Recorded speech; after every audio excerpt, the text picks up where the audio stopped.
प्यारे बच्चों, Mittal English classes में आपका स्वागत है। आज हमारा टॉपिक रहेगा डियर।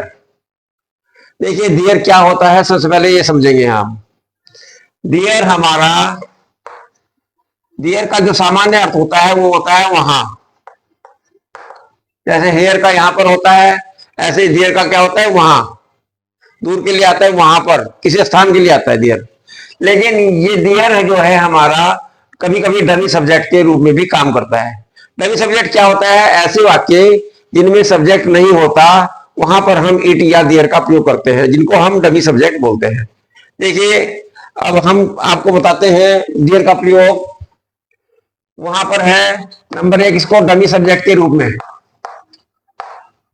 डमी सब्जेक्ट के रूप में हम प्रयोग करते हैं, सब्जेक्ट के रूप में प्रयोग करते हैं।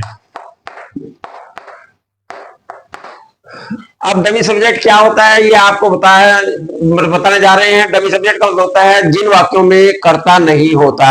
सब्जेक्ट हमारा किसी भी वाक्य में सब्जेक्ट, वर्ब, ऑब्जेक्ट, ये तीन चीज हमारी जरूरी होनी चाहिए। ऑब्जेक्ट नहीं होगा, कॉम्प्लीमेंट होगा, लेकिन सब्जेक्ट वर्ब जरूर होगा। सब्जेक्ट जरूरी चाहिए। अगर सब्जेक्ट नहीं है तो वाक्य में ट्रांसलेशन नहीं कर सकते। सब्जेक्ट वो जरूरी है, वर्ब के साथ में कोई ना कोई कर्ता होगा। हो सकता है कर्ता छिपा हुआ हो, लेकिन कर्ता होगा जरूर। काम करने वाला वाक्य में जिसके विषय में कुछ कहा जा रहा है या काम कर रहा है, वो जरूर होगा वाक्य के अंदर।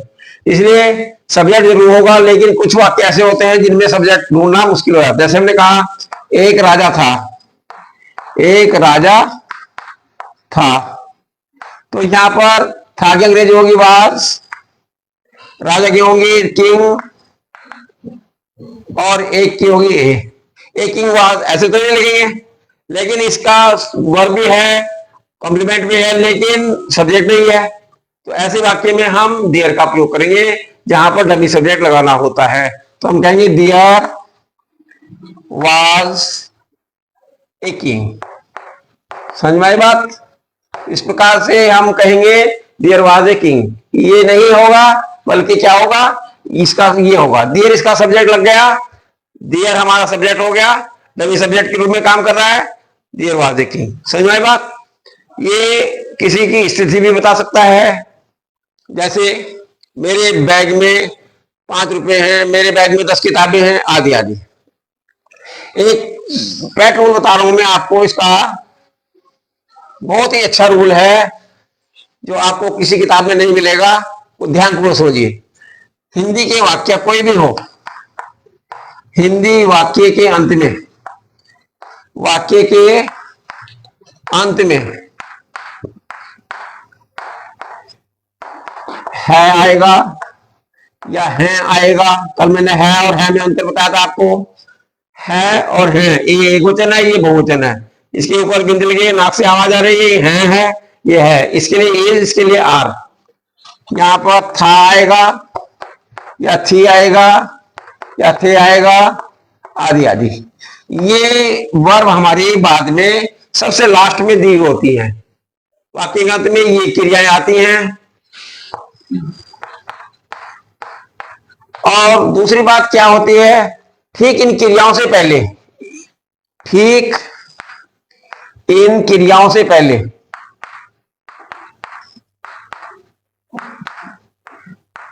क्रियाओं से पूर्व कोई नाउन होता है, कोई नाउन दिया होता है। ये बात ध्यान रखना, आपको कोई नाउन आता है तो हम उसकी अंग्रेजी, तो वह वाक्य डियर से आरंभ होगा। ये रूल आप उतार लीजिए, बहुत ही इंपॉर्टेंट रूल है। ये आपको किसी भी किताब में नहीं मिलेगा,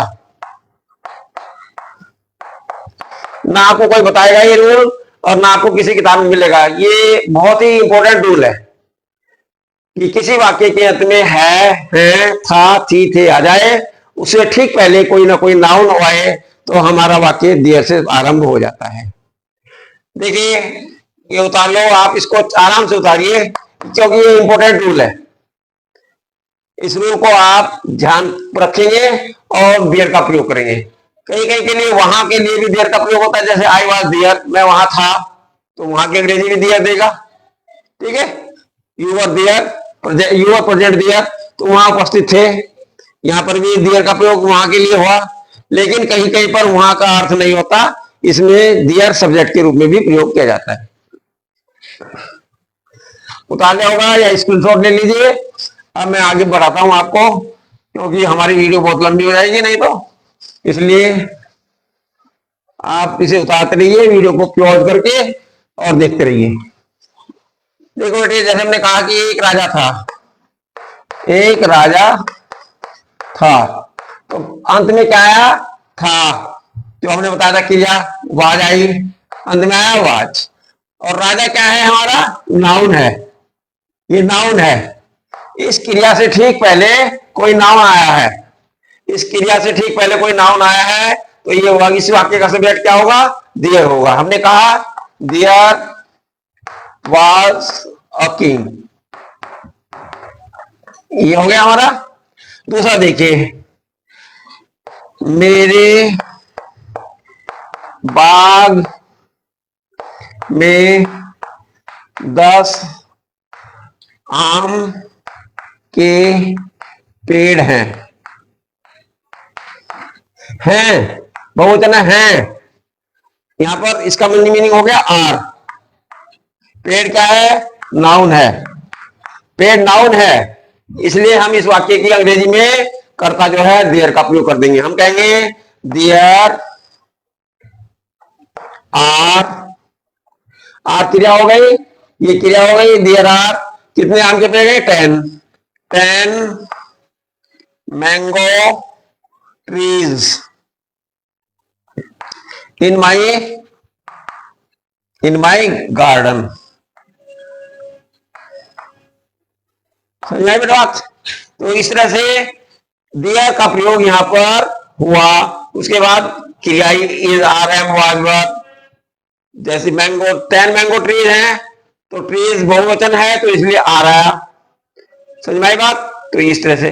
अब और एग्जांपल देखिए, हमने कहा कि एक बूढ़ा व्यक्ति है,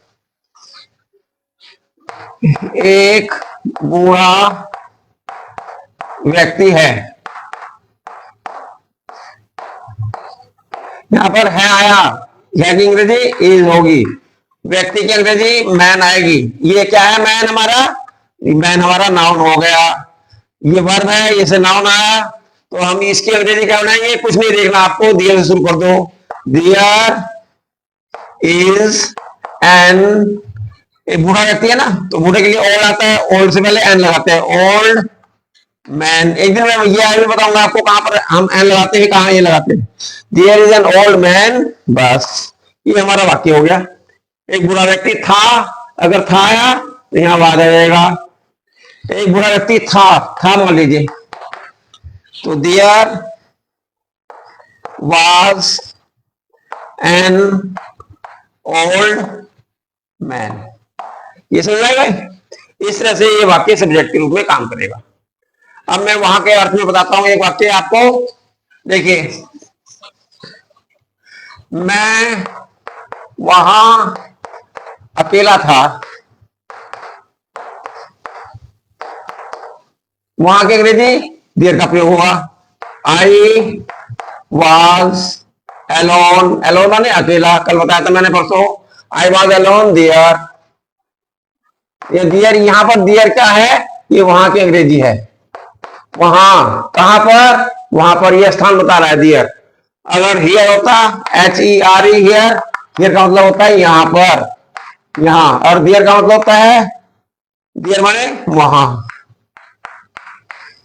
ये यहां के लिए हेयर का प्रयोग, देयर माने वहां के लिए, लेकिन ये हमारे स्थान को बताता है और ये हमारे सब्जेक्ट को बताता है।